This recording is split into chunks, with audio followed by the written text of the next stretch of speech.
If most people understood how a stop worked in stock market investing, there would be more people investing to win instead of investing not to lose. A stop is simply a computer command that sells your stock automatically if the price begins to drop, helping to minimize your losses and maximize some gains. It's a great tool for those who are terrified of losing. So whenever I hear people focusing on their I don't wants, rather than what they do want, I know the noise in their head must be loud. Chicken Little has taken over their brain and is yelling, the sky is falling, and toilets are breaking. So they avoid their don't wants, but they pay a huge price. They may never get what they want in life. Instead of analyzing, their inner Chicken Little closes their mind. Rich Dad gave me a way of looking at Chicken Little. Just do what Colonel Sanders did. At the age of 66, he lost his business and began to live on his Social Security check. It wasn't enough.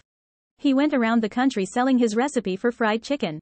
He was turned down 1,009 times before someone said yes. And he went on to become a multimillionaire at an age when most people are quitting. He was a brave and tenacious man, Rich Dad said of Harlan Sanders. So when you're in doubt and feeling a little afraid, just do what Colonel Sanders did to his little chicken. He fried it.